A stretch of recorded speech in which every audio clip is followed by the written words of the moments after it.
자, 도형에서 이제 새로운 단원으로 넘어갑니다. 집합 단원으로. 자, 이제 도형하고는 완전히 다른 내용으로 넘어갈 건데, 자, 집합의 뜻부터 확인합니다.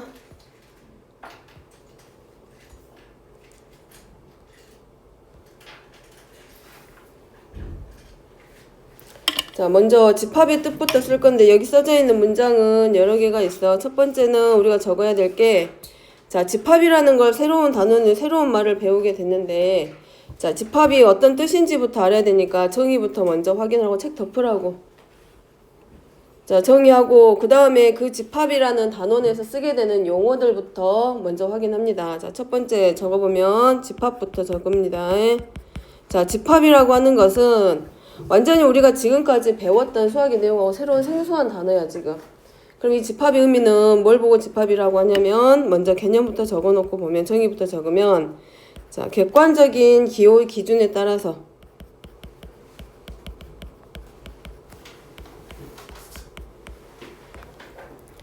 자, 객관적인 기준에 따라, 자, 대상을 분류한 모임.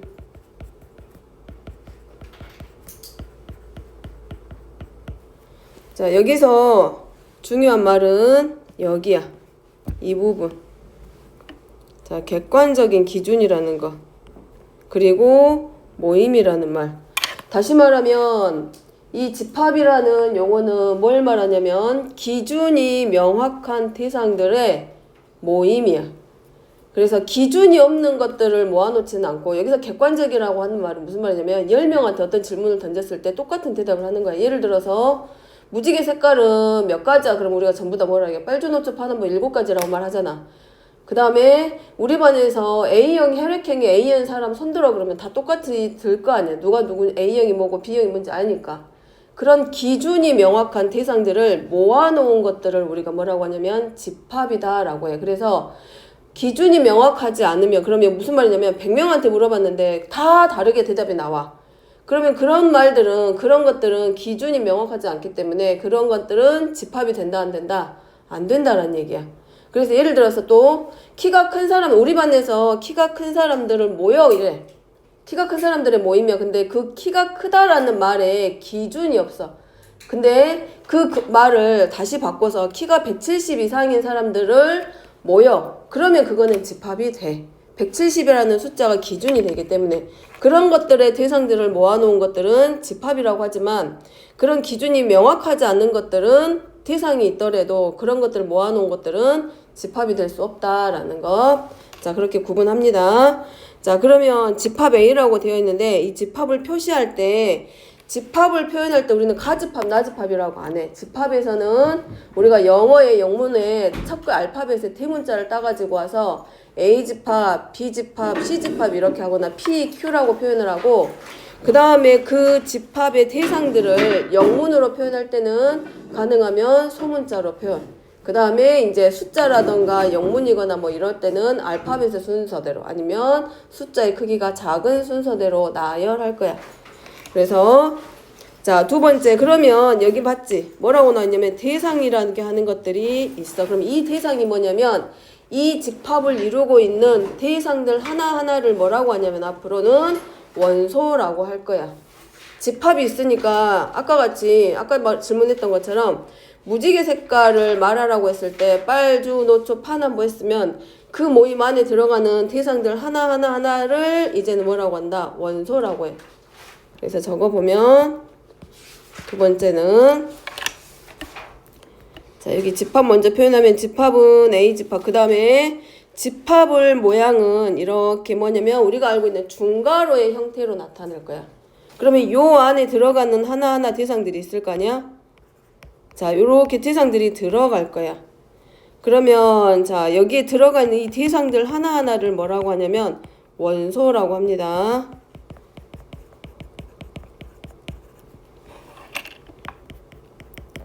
자, 이렇게 집합을 구성하는 대상 하나하나. 자, 이런 것들을 뭐라고 한다? 원소라고 해. 그래서 자, 제일 조심해야 될 것들이 집합을 표현하는 방법 중에 가장 기본이 이거야. 중괄호로 표시를 하는데 이 안에 들어가 어떤 기준이 명확한 대상들을 갖다 집어넣었어. 그러면 대상 하나하나를 표시하기 위해서 전부 다 뭘로 맞추냐면 자, 여기 기호 보이지? 쉼표. 얘네들 사이사이에 있는 것들이 전부 다 얘네들이 뭐가 되냐면 원소라는 거. 그러면 이 집합의 원소에는 1이 들어가고 있기 때문에 1이라는 숫자는 A라는 집합의 원소이기 때문에 기호로 나타내면 이제 이렇게 나타내. 그럼 읽을 때는 뭐라고 있냐? 1은 집합 A에 속한다라고 읽어.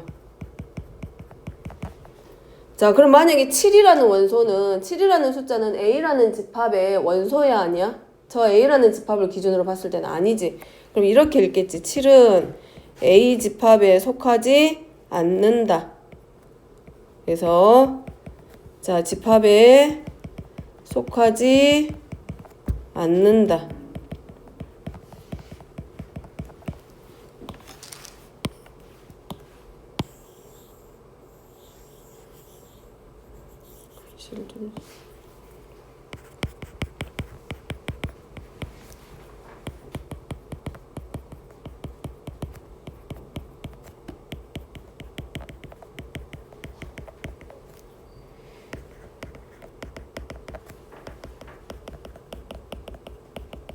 자, 여기 써져 있는 요 글자 있지? 이거는 그냥 따가지고 온 글자는 아니고 얘는 이 집합의 원소면 이렇게 표시를 하고 원소가 아니면 이렇게 표시할 건데 요 글자는 그냥 따가지고 온 게 아니라 영어의 원소의 의미를 가지고 있는 이 영어의 첫 글자 대문자 이를 약간 둥그렇게 표시해서 나타낸 게 저 기호야. 그래서 이제 우리가 읽을 때는 속한다라고 하지만 이제 헷갈릴 것들이 있기 때문에 읽을 때 어쩔 때는 편할 때는 편의상 1이라는 원소, 1은 집합에 의해 원소이다. 원소가 아니라 이렇게 구분해서 읽기도 해. 편의상.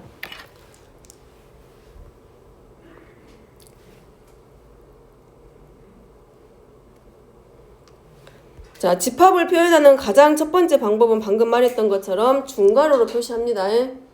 자, 그 다음에 표현하는 방법이 세 가지가 있는데 첫 번째가 방금 위에서 했던 원소나열법이라는 거 하는 게 있고 자, 표현하는 방법이 총 세 가지가 있습니다. 원소나열법이라고 하는 게 있고 두 번째는 조건제시법이라고 하는 게 있고 그 다음에 세 번째는 벤 다이어그램이라고 하는 게 있어.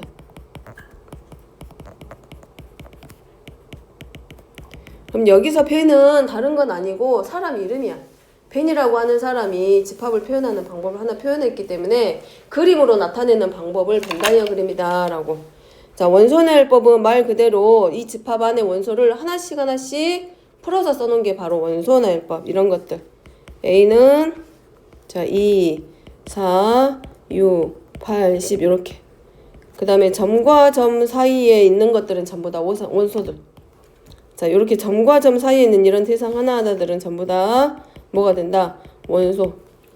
지금 점과 점 사이에 있는 애들이 원소라고 하는 거는 나중에 뒤에서 헷갈리지 말라고 지금 얘기를 하는 거야. 하나 얘기할 건데 이따가. 자, 이렇게 원소나열법으로 되어 있는 것을 글로 표현하는 방법이 조건제시법입니다. 근데 집합은 원소나열법은 쉬워. 뭘 잘 읽어야 되냐면 조건제시법을 잘 읽어야 앞으로 뭐 방정식이든 부등식이든 함수에서 할 수 있기 때문에 집합에서는 읽을 때 조건제시법의 모양을 읽는 걸 연습합니다.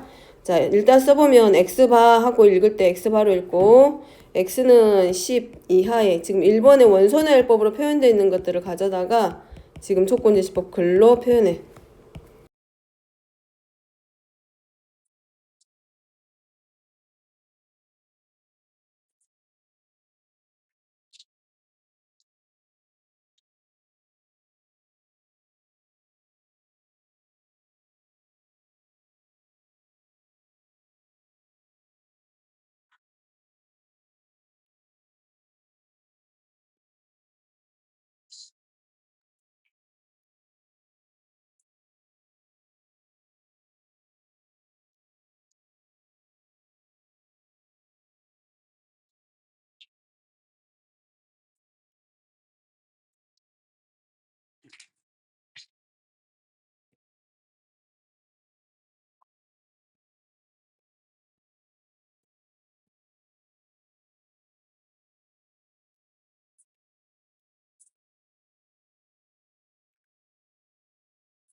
꼴이지. 그러니까 조건제시법으로 보면 이 집합이 원소의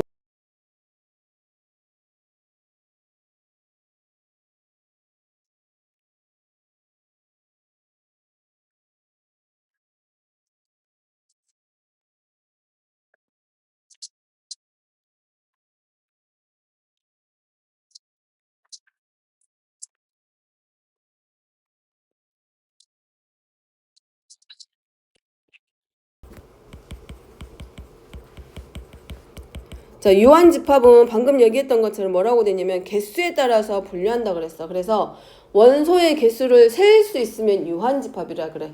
우리가 유한계, 무한계 알고 있잖아. 거기에 유한이야. 그래서 개수를 셀 수 있으면 유한집합. 우리가 아무리 세려고 해도 개수를 셀 수 없으면 무한집합. 그래서 여기는 원소의 개수가 유한계.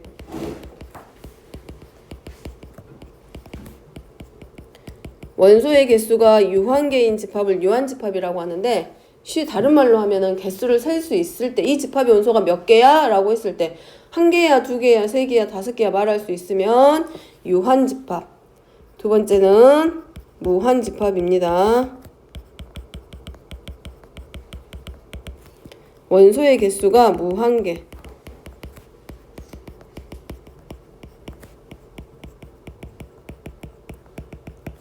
그럼 얘는 원소의 개수가 말 그대로 셀 수 없다라는 거. 자, 조건제시법으로 예를 들어서 하나 표현해보면 자, x 바 읽을 때는 바라고 읽고 자, 얘는 x들의 모임이야. 근데 어떤 x냐면 이 x는 2보다는 크거나 같고 3보다는 작은 x는 실수야.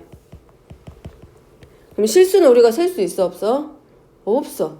그래서 이런 집합들이 대부분 뭐가 된다? 무한집합. 그럼 유한집합은 예를 들어서 이런 거겠다.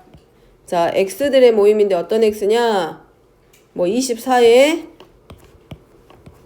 x는 24의 약수로 이루어져 있는 집합이다. 약수의 개수는 유한집합. 근데 배수집합은 무한집합. 범위가 제한되어 있지 않으면 무한집합이야.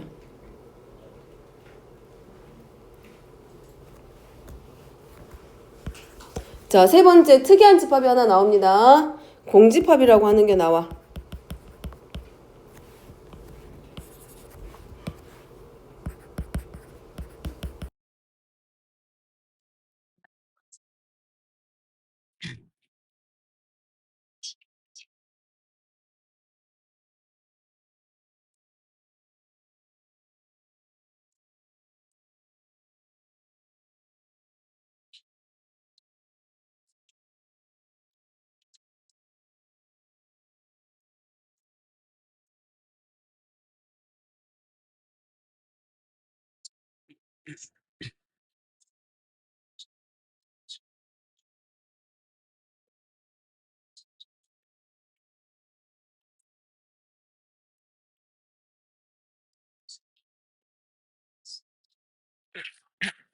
집합 차민이. 무한집합. 그럼 공집합은 유한집합, 무한집합. 유한집합. 방금 여기 써졌잖아. 뜻에. 원소의 개수가 몇 개? 0개. 셀 수 없다라는 얘기는 엄청 많다는 얘기야. 세도 계속 있는 게 무한집합이야. 무한계. 근데 여기는 그냥 0개잖아. 이건 셀 수 없는 게 아니라 몇 개라고 말할 수 있잖아. 개수를 말할 수 있으면 유한. 개수를 말할 수 없으면 무한이 되는 거. 그래서 얘를 표현하는 방법은 말 그대로 집합 기호는 얘라 그랬잖아. 그러면 원소가 하나도 없어. 그럼 비어있는 상태야. 그러니까 얘로 표현하는데 공집합은 보통 이렇게 표현하지 않고 앞으로 어떻게 쓸 거냐면 간단한 기호로 이렇게 쓸 거야. 읽을 때는 파이라고 읽습니다. 파이. 원주율 파이가 아니라 여기서는 아무것도 없다는 뜻의 파이. 자, 그럼 여기서 이제 가끔 문제 나왔을 때 헷갈리는 문제들이 있는 예제를 하나 보여줍니다. 쓰면은 자,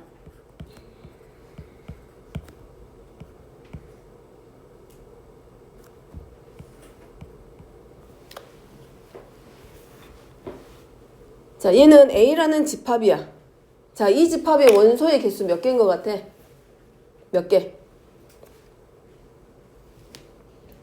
몇 개야? 윤비 몇 개? 몇 개? 4개. 4개.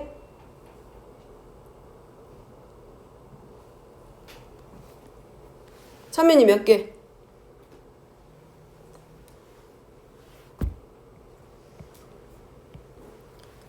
경훈이 몇 개? 3개. 예원이 몇 개? 2-3개?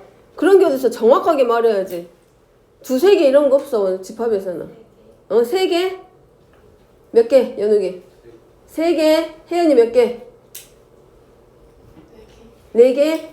아까 처음에 집합할 때 가장 바깥쪽 집합은 있잖아. 헷갈릴 게 아니라 뭐냐면 제일 바깥쪽에 있는 게 집합이 딱 하나야. 바깥에 있는 중괄호 하나가 집합기호야.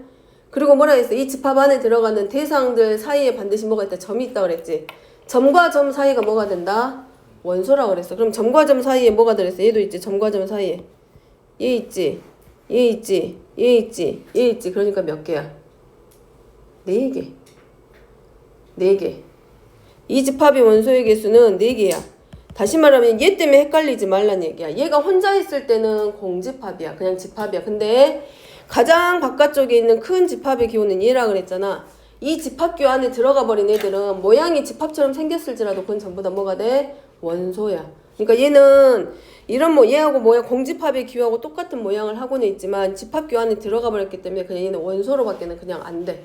그냥 하나의 원소. 그래서 얘는 원소의 개수가 몇 개. 제일 많이 틀리는 게 이런 것들. 얘가 들어갔을 때. 그 다음에 얘도 봐봐.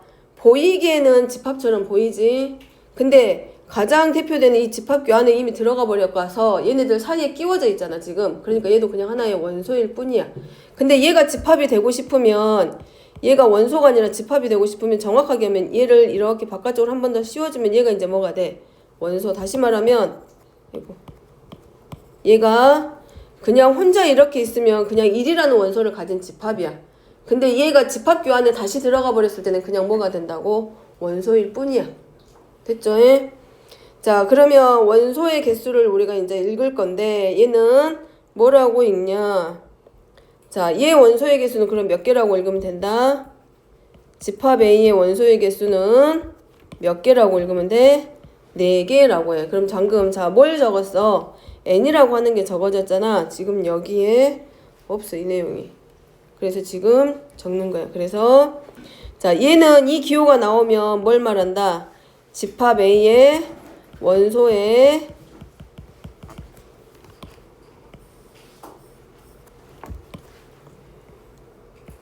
얘가 뭐가 된다? 어떤 집합의 원소의 개수를 알려줘. 자, n은 뭐냐면 우리 숫자 쓸 때 넘버라는 숫자를 의미하는 건 넘버지. 거기에서 원소의 개수를 알려주는 그 단어의 첫 글자 n을 따가지고 와서 나타낸 게 n이야. 그러니까 집합기호하고 이거라고 A라는 집합이 있으면 집합기호하고 가로하고 앞에 n이 있으면 얘는 뭘 말한다? 이 집합의 원소의 개수를 말하고 있구나 라는 걸 알라는 얘기야. 그지? 자, 집합 앞에 원소가 있으면 그럼 자, 예를 들자면 이제 이거야. 부족하니까 할 건데 자, 얘는 이 집합의 원소의 개수는 몇 개야? 얘는 몇 개 원소의 개수? 1개지. 1개. 근데 얘를 이제 글로 표현하면 기호로 표현하면 이거라고. 이 소가로 안에 집합 기호가 들어와 이제 이렇게. 그러면 무슨 말? 요 집합의 원소의 개수가 몇 개입니까? 라고 물어보는 말이 되는 거라고. 그리고 뭐 이렇게도 표현하고 A라는 집합의 원소의 개수가 몇 개입니까? 이렇게 말해. 그래서 집합하고 그 다음에 n하고 붙어 있을 때는 뭘 말한다고? 그 집합의 원소의 개수가 몇 개인지 물어보는 말. 원소의 개수를 의미하구나 라고 생각하라고. 자, 그 다음에 4번째입니다. 자, 부분집합이라고 하는 게 나와. 그러면 어떤 집합이 하나 있는데 그 집합의 원소들로 일부분을 하나씩 만들어가는 거야. 그러니까 이렇게 벤 다이어그램으로 보면 A도 있고 B도 있고 C도 있고 D도 있고 E도 있는데 얘네들 원소를 가져다가 이렇게 또 다른 집합을 하나씩 만들어내. 그럼 얘네들이 바로 뭐가 돼? 이 큰 집합의 부분 집합이다 라고 하는 거라고. 자, 얘를 정리합니다. 이제 부분집합. 자, 부분집합의 뜻은 두 집합 A, B에 대해서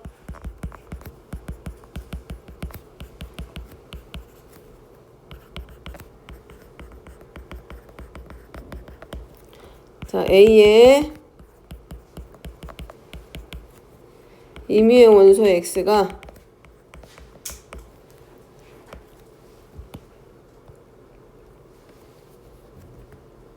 다시 집합 B의 원소가 될 때, 원소일 때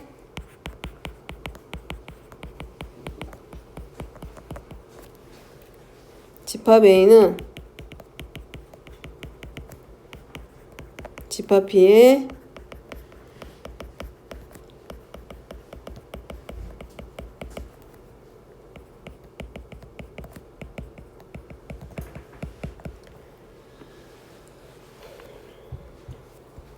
자, 얘를 글로 표현하면 이거야. A는 집합 B의 부분집합이다.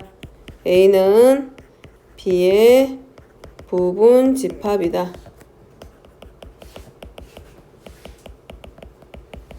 자, 이거를 다른 표현으로 쓰는 교재들도 있습니다. 이렇게 A는 B에 포함된다 라고 해. 자, 요렇게 표현하기도 하고, 또 다른 말로 하면 B는 A를 포함한다. 혹시 이제 책에서 보게 되면 헷갈리지 말라고. 자, 그래서 이 포함 관계를 나타내는 부분집합을 알려주는 이 기호. 자, 요 기호는 그냥 온 기호가 아니야. 어디서? 자, 이 영어 보이지? 영어 잘 알지? 영어 알지? 저 영어의 첫 글자 C를 따가지고 와서 나타낸 기호입니다. 자, 그러면 반대도 있겠지. 포함되지 않은 경우도 있겠지. 자, 이럴 때는 A는 B의 부분집합이 아니다.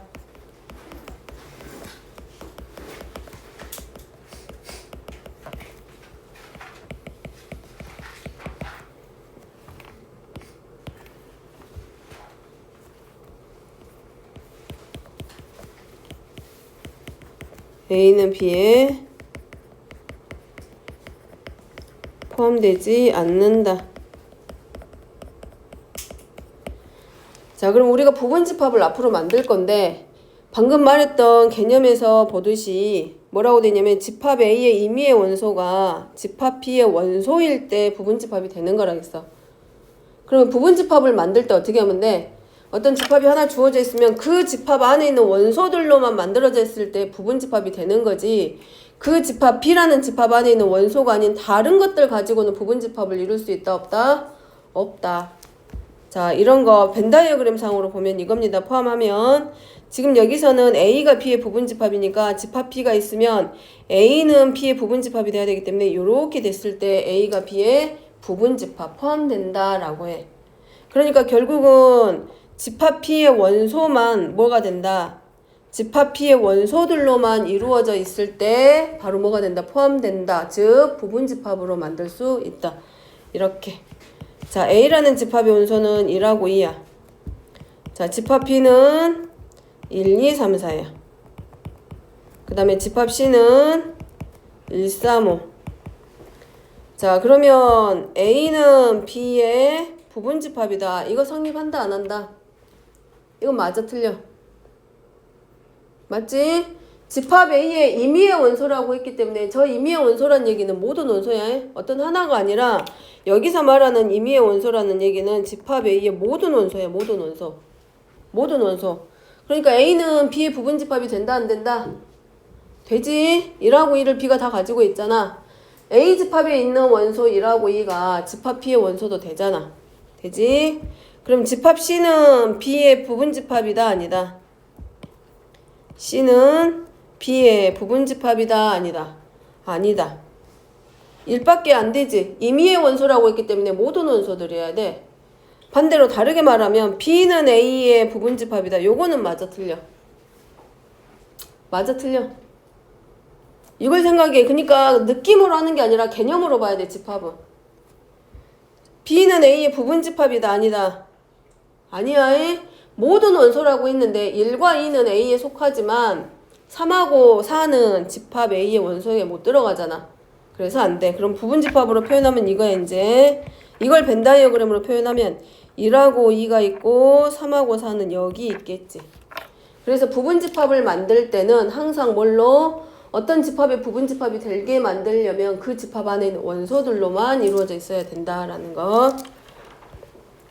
자, 5번입니다. 집합의 상등. 상등은 서로 같다라는 뜻. 서로 같다. 자, 앞으로 상등이라는 표현들이 계속 나옵니다. 자, 두 집합 A, B에 대해서 상등의 뜻은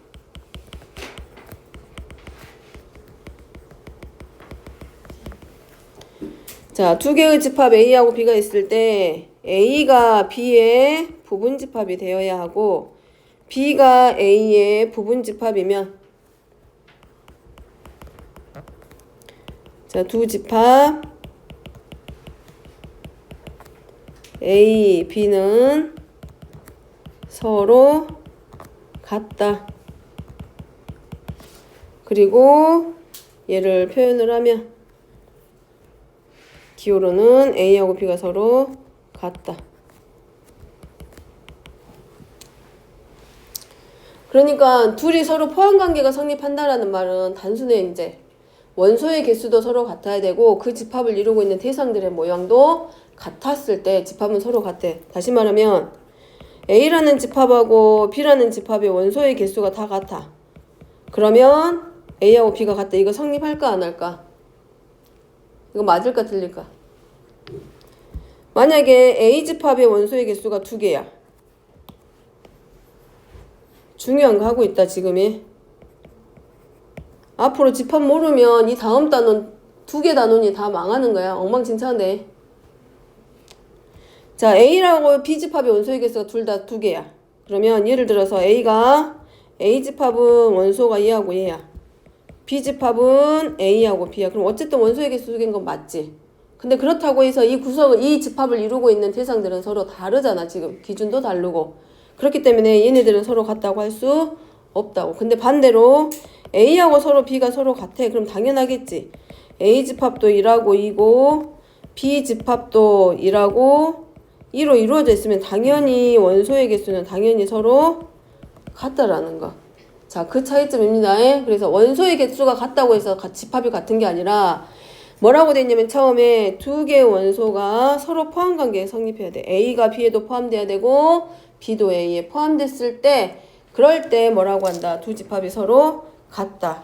근데 우리가 그 옳지 않은 거 고르라고 할 때 많이 나오는 것 중에 하나가 원소의 개수가 서로 같으면 이러냐라고 물어보기도 하고 또 이렇게도 볼 수 있지. A집합의 원소의 개수보다 B집합의 원소의 개수가 더 크거나 같으면 그러면 A는 B에 포함될까? 이건 참일까 거짓일까?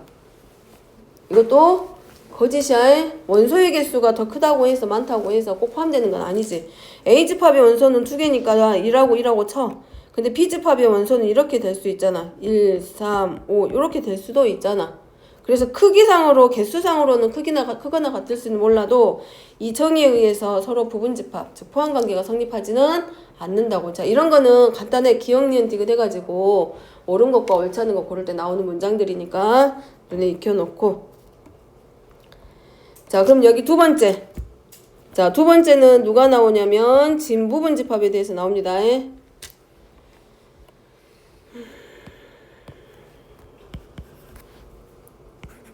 정신 차리고 듣자.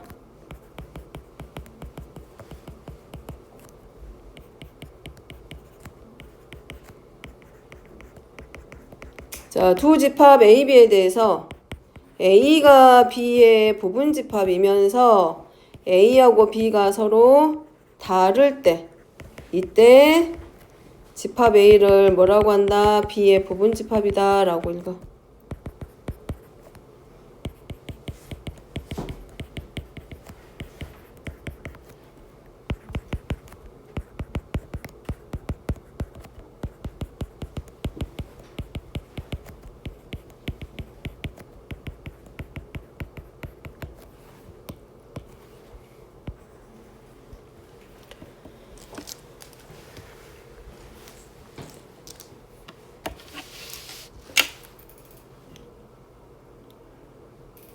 그럼 여기서 우리가 뭘 할 수 있냐면, 자, 부분집합인데 A하고 B가 같지 않다라 그랬거든. 그럼 이건 무슨 말이냐면 어떤 집합의 부분집합에는 뭐가 들어가? 자기 자신도 들어갈 수 있다라는 거. 그래서 진부분집합은 이거야. 어떤 집합 하나가 B라는 집합에서 부분집합을 막 만들었는데 그 부분집합 중에서도 자기 자신을 뺀 부분집합들이야. 자, 만들어 봅니다, 이제. 그 다음에 여기다가 하나 특징을 하나 더 적을 건데 부분집합의 특징 하나 넣어 놓으세요.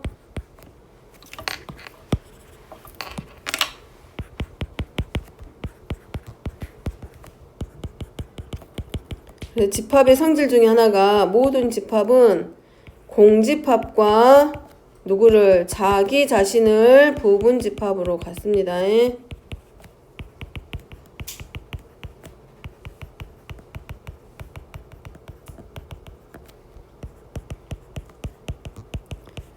왜 그런 것 같아?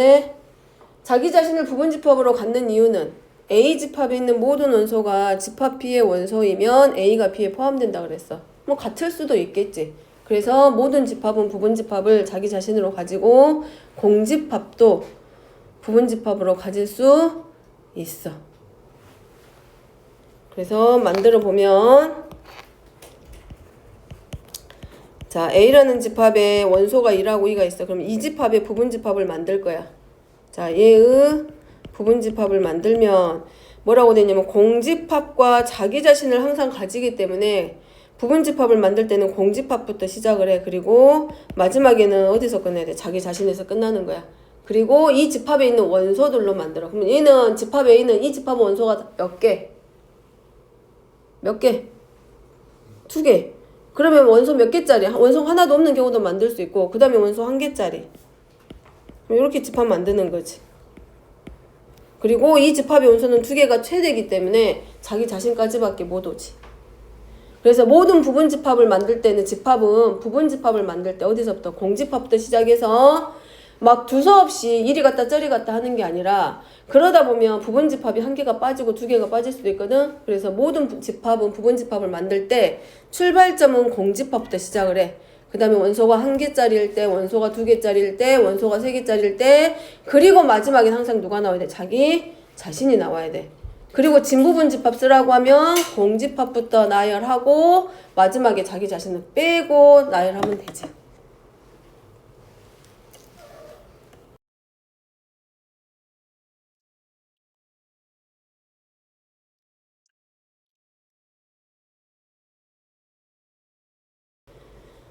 자, 집합의 기본 내용 했고,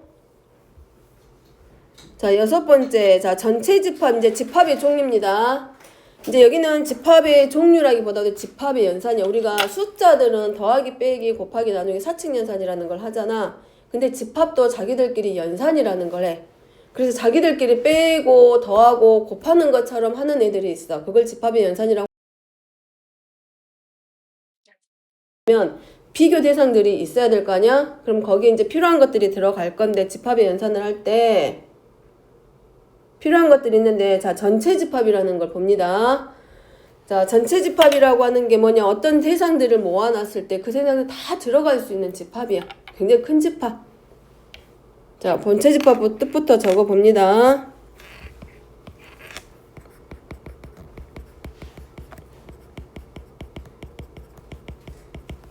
그 다음에 전체 집합은 일반적으로 뭘로 나올 거냐면 여기 보이지? 영어 대문자 U 이 첫 글자 따가지고 와서 그 전체 집합은 U로 표현할 거야. 자, 전체 집합은 모든 집합 그 기준이 어떤 기준이 있었을 때 대상들을 모아놓으면 그 집합은 모든 집합을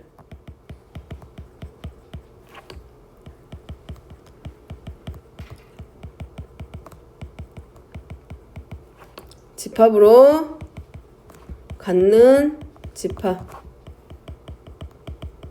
자, 그리고 전체 집합은 기호로 나타내면 보통 우리가 일반적으로 대문자 U로 표현합니다. 자, 그 다음에 이제 여기서 여집합이라고 하는 게 나오는데 여집합은 이제 어떤 걸 가지고 올 거냐? 이 여집합의 의미를 가지고 있는 대문자 C 가지고 와서 표현할 거야. 자, A의 여집합. 근데 여집합은 절대로 혼자서는 못 나와. 누가 있어야 돼? 전체 집합 있을 때만 나올 수 있어. 전체 집합 없이는 여집합이 절대 못 나와. 그래서 여집합의 정확한 뜻부터 들어가면 이렇게 씁니다. 기호로 집합 A 여집합이니까 이 알파벳 보이듯이 영문의 첫 글자 C 따가지고 와서 썼을 때 A의 여집합이라고 하고, 자 얘는 자 조건 제시법으로 먼저 표현합니다. 이 X들의 집합인데 어떤 X냐? 전체 집합 U에는 속해야 돼. 그리고 어디에는 속하지 않는다?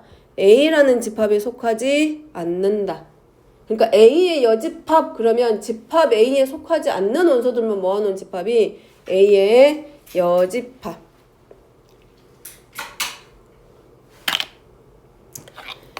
자, 이제 옛날에는 이런 것까지 물어봤는데 지금은 잘 안 물어봐. 옛날에는 여기를 그리고 또 눈으로 바꿔가지고 물어보는 경우가 많았어. 정의 개념을 물어볼 때. 근데 지금은 이제 너무 옛날 문제라서 그런 것까지는 안 해.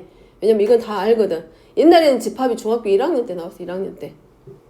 1학년 때. 이 몇 년 전에 한 10년, 11년 전만 해도 중학교 1학년 때 그 집합을 배웠어.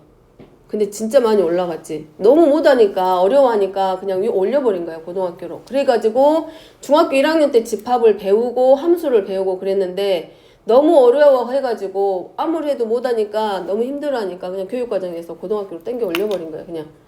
그러니까 옛날 같았으면 진짜 배우고 올라왔었지. 그래서 그리고 하고 또 눈으로 바꿔가지고 문제가 막 나오기도 해. 근데 전부 다 그리고야. 이제 개념 쭉 적다 보면 알겠지만 접속사가 다 그리고 나와. 합집합만 또 눈이고 나머지는 다 그리고야. 그러니까 외우는 거는 쉬워. 자, 이거를 벤 다이어그램으로 이제 표현을 해봅니다.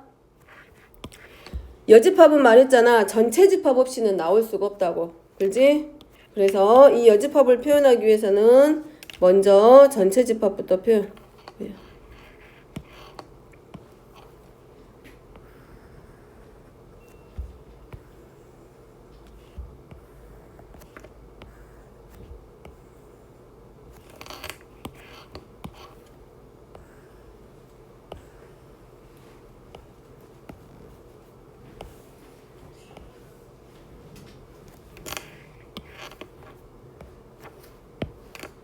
자, 이게 전체 집합이고 얘를 A 집합이라 했을 때 여기가 이거야. 글로 풀어서 쓰면 X는 전체 집합 U에 속하고 A에 속하지 않는 원소들의 모임이야.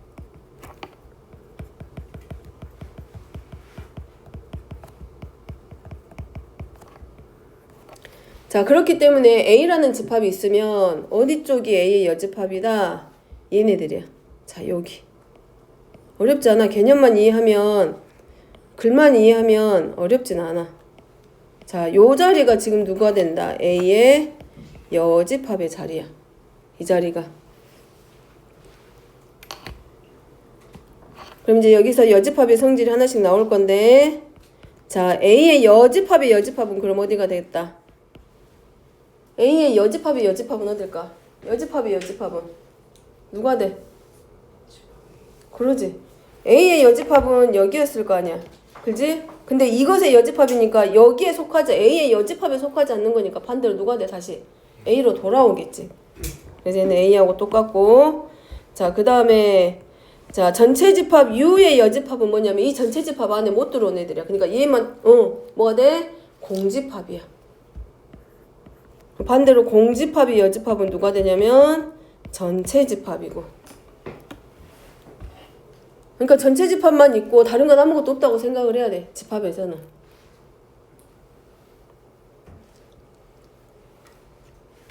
자, 여기까지 됐지?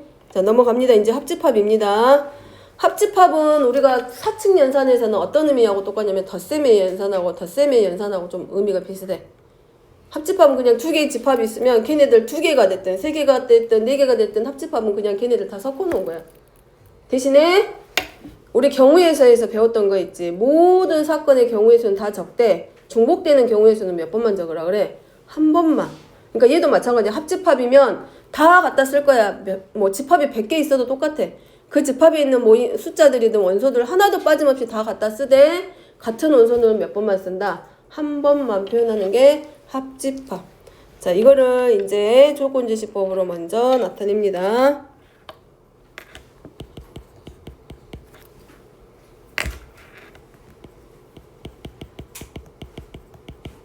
그래서 A와 B의 합집합은 자 U를 가지고 와서 할 거야. 그래서 조건제시법으로 X바 해가지고 X는 A에 속하거나 또는 얘만 또는 얘야 나머지는 전부 다 그리고고 B에도 속하는 원소들의 집합. 다 갖다 쓰라는 얘기야. A에 있는 원소, B에 있는 원소 있는 대로 다 가져다 쓰라는 얘기.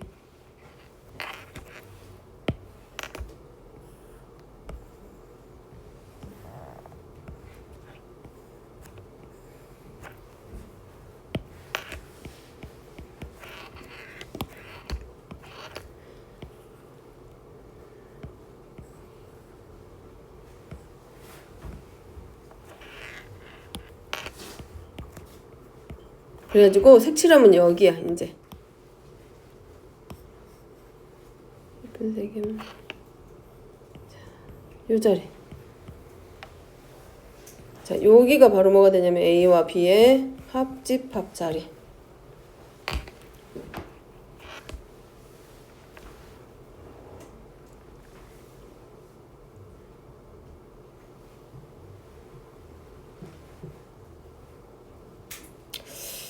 차집합을 안 배웠는데 이런 거 갖다 써야 되나? 자, 그러면 자 합집합 배웠으니까 합집합의 성질 봅니다.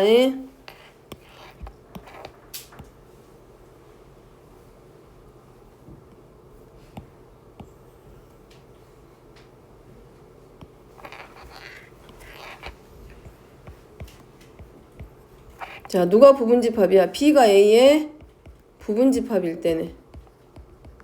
자, B가 A에 포함되고 있습니다.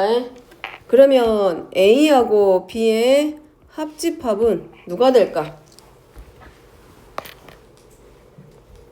B가 A의 부분집합이야. 저때 A하고 B의 합집합은 결과가 뭐 나올까? 오, 똑똑하구만요. 그지? 당연히 그리고 A하고 자기 자신하고 합집합은 당연히 누가 될 거고? A가 되겠지. 자, A라는 집합하고 공집합하고 합집합하면 누가 될까? 공집합 아무것도 없어.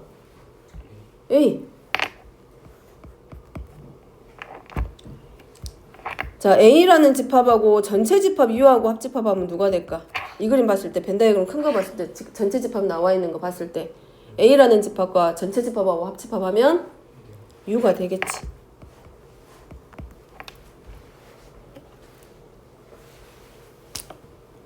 자, 그럼 여기 가운데 보면 겹쳐지는 부분 보이지?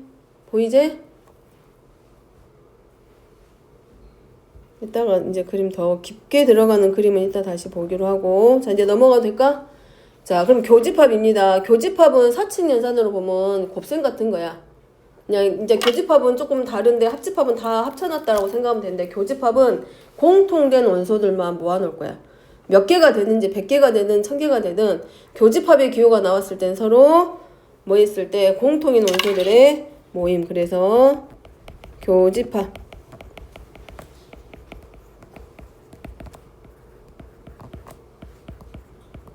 X는 A의 원소이다. 그리고 누구의 원소이기도 하다. 집합 B의 원소이기도 하다. 얘도 마찬가지 벤다이어그램 그립니다.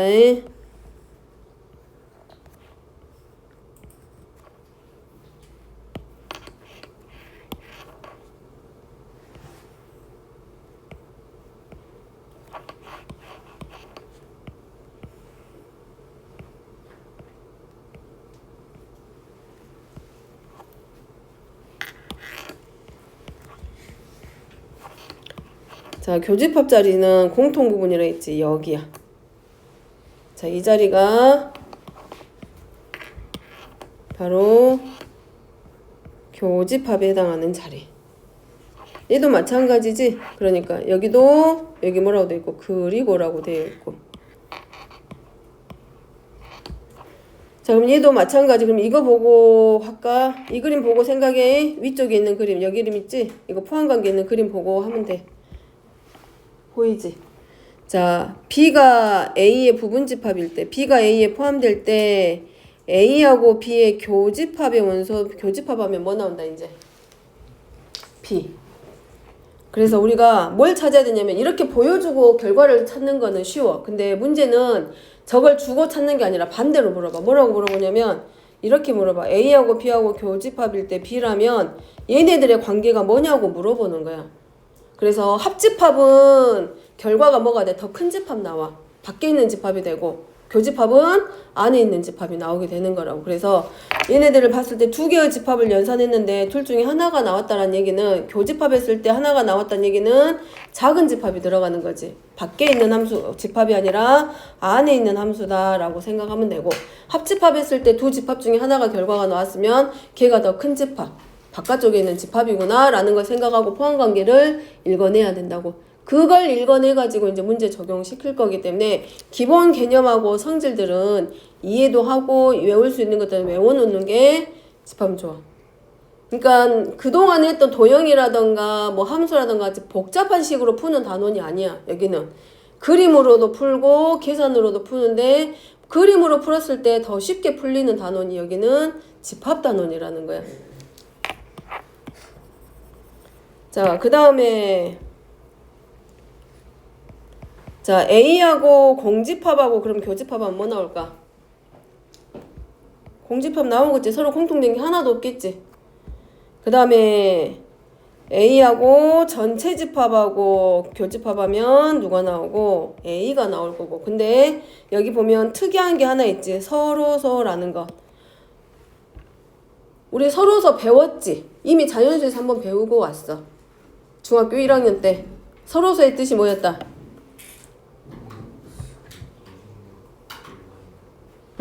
조금 더 섬세하게 대답하면 공약수보다는 뭘로? 최대 공약수가 1분인 수들을 우리가 서로서라고 했어. 근데 집합에서도 서로서가 나와. 근데 집합에서 서로서는 언제다? 교집합을 했는데 공집합이 됐을 때. 이겁니다. 라는 말은 A와 B의 A하고 B의 교집합이 뭐가 됐을 때? 공집합일 때 집합 A와 B는 서로서다라고 읽어. 그러니까 아예 이렇게 돼 있겠지. 전체 집합 그냥 간단하게 그림 그리면 전체 집합이 있든 전체 집합이 아니든 간에 A하고 B하고 사이에서 공통인 원소가 하나도 없어. 이렇게 별개로 떨어져 있는 거야. 자, 이런 관계들을 뭐라고 한다? 두 집합은 서로서 관계이다 라고. 그래서 교집합이 공집합 됐을 때를 집합은 서로서 관계에 있다 라고 읽어. 자, 집합의 연산 중에서 마지막 차집합입니다. 근데 차집합은 좀 외울 것들이 있어. 다른 것들하고 다르게. 자, 차집합은 뺀다의 의미야. 합집합은 더한다는 의미처럼 보이잖아. 모든 원소를 다 갖다 쓸 거니까 차집합은 집합끼리 뺄 건데 숫자면 더하기 빼기 할 거잖아. 근데 집합에서의 연산이기 때문에 집합끼리 서로 빼고 우리가 10 빼기 4는 6이야. 그럼 뺄셈은 뭐냐면 제외하고 남은 걸 답으로 적는 거잖아. 그럼 집합도 마찬가지야. 집합끼리 뺐을 때 뺄셈도 이렇게 빼지. 빼는 건 그냥 빼는 거 우리 당연하게 하고 있지만 앞에 있는 수에서 뒤에 있는 수를 빼고 남은 숫자를 우리가 답으로 적지. 그런 것처럼 집합도 마찬가지야. A 집합 빼기 B 집합이라고 하면 앞에 있는 집합에서 뒤에 오는 집합에 뭘 빼겠어? 얘네들은 계산할 게 원소밖에 없어. 그래서 앞에 있는 집합에서 뒤에 오는 집합에 원소를 제외하고 남은 원소들을 적는 게 바로 차집합이야. 그러니까 헷갈리면 뺄셈의 의미를 생각해봐봐. 앞에 있는 수에서 뒤에 오는 수를 빼고 남은 걸 적은 것처럼 집합은 앞에 있는 집합에서 뒤에 오는 집합에 원소를 빼. 그럼 빼고 남은 거기 때문에 결국 뭐겠어? 공통인 원소를 제외한 나머지가 바로 뭐가 된다? 차집합이라는 거지. 자, 적어봅니다.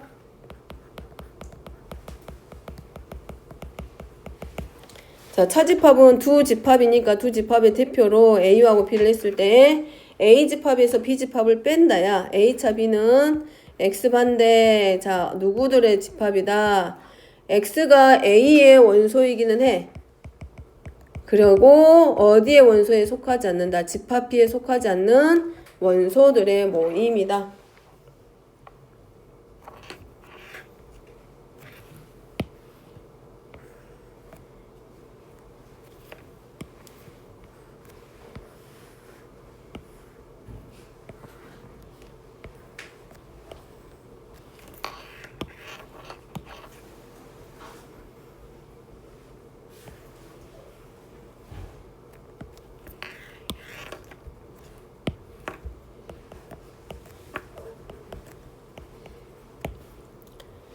자, 그럼 A차 B면 뭐겠어? 집합 A에서 아예 1번, 2번, 3번이야.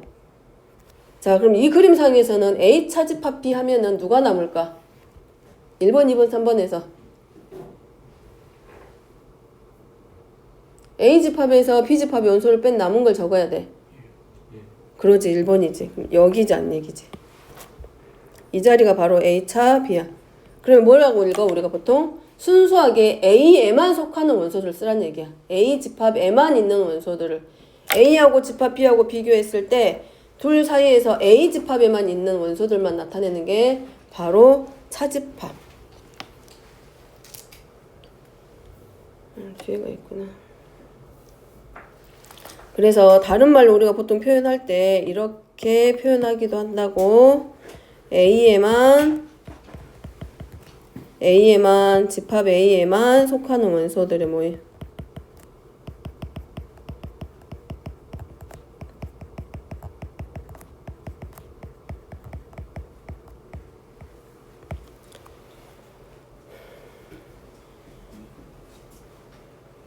그러면 이제 뒤에서 다시 표현하겠지만 A에만 있는 거 할 거 하니까 집합 1번하고 2번에서 어디 부분 빼면 돼? 결국 2번 자리 빼는 거 같잖아? 그지? 그림 보이지? 그 다음에 만약에 하면 1번하고 2번하고 3번을 다 가지고 와서 빼면 어디를 뺀 거하고 똑같아? 2번하고 3번을 뺀 거하고 같아. 그지?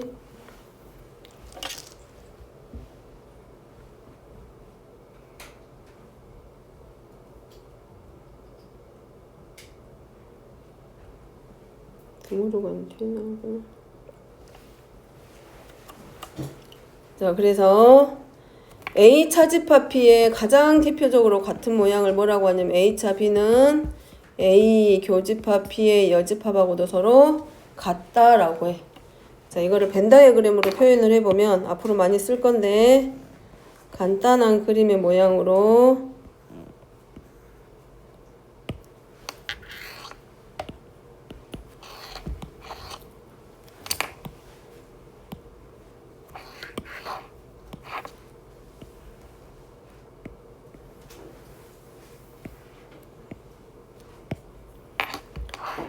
자, 그림 보면 이거지. 지금 A차 B가 1번이었거든. 근데 지금 뭐라고 했냐면 A하고 B의 여집합하고의 교집합이라고 그랬어. 그럼 이거를 색깔로 한번 정리해보면 자, A 집합 여기 봅니다. A교 B 보일 거야. A교 B의 여집합. 그럼 A 집합은 여기야.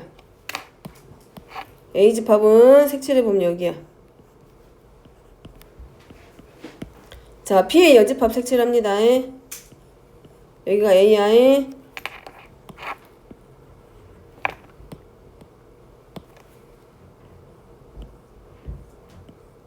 자, 여기가 A야.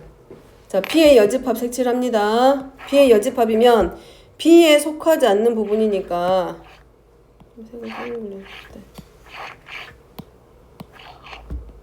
여기겠지.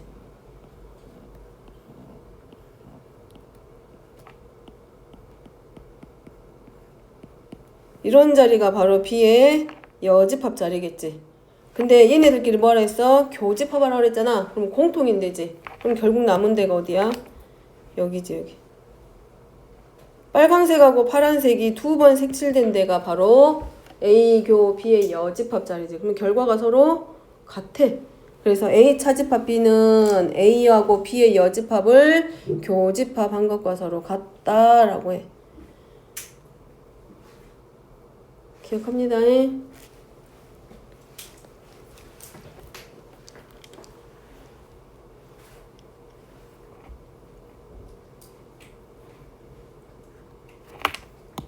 그 다음에 좀 어려운 표현이기는 한데 이것도 있다고. B의 여집합교 A의 여집합. 아니야 미안 아직 안 썼지. 교집합이 아니라 빼야 돼 빼. 자 이렇게 빼도 표현은 같대. 같은 이유는 누구 때문에? 얘 때문에 그래. 자 이렇게 별개로 보면 B의 여집합 빼기 A의 여집합은 우리가 이 차집합을 뭘로 바꿔 쓸 수 있다는 얘기야. 교집합으로 바꾸게 되면 A는 그대로 쓸 수 있지. A는 앞에 있는 집합은 그대로 쓰고 뒤에 오는 집합은 여집합으로 바꾼다는 얘기거든. 그럼 얘도 이렇게 되겠지. 얘도 바꾸면 자 앞에 있는 집합 B의 여집합은 그대로 올 거야. 그럼 교집합으로 쓰게 되면 뒤에 오는 집합은 여집합으로 바뀌어. 그것이 여집합. 그러면 B 미안하다. 여기 여집합 그대로 오지? 맞지. 여집합하고 교집합하고 몰라 돼. A. 그래서 결과가 서로 같기 때문에 A차 B를 표현하는 방법 중에 좀 제일 어려운 표현 방법이 이거야. 그러니까 총 몇 가지가 있냐면 4가지인가가 있는데 뒤에서 다시 보여줄 거긴 한데 4가지 5개 중에서 A차 B하고 표현이 다른 걸 골라내라고 해. 근데 그 중에서 누가 하나 꼭 나오게 되냐면 얘가 꼭 나오게 돼. 근데 얘가 좀 어려운 모양을 하고 있기 때문에 못 고르고 틀리기도 하거든. 근데 그럴 때는 뭘 이용한다? 벤 다이어그램 이용합니다. 결과를 못 찾겠으면 그림을 이용해가지고 답을 찾는 방법이 있어요. 여기 집합은. 그래서 다른 단원들하고 조금 다르다고 여기가.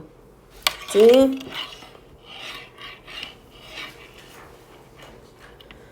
자, 5분만 쉬었다가 뒤에 하겠습니다. 뒤쪽에 넘어가게.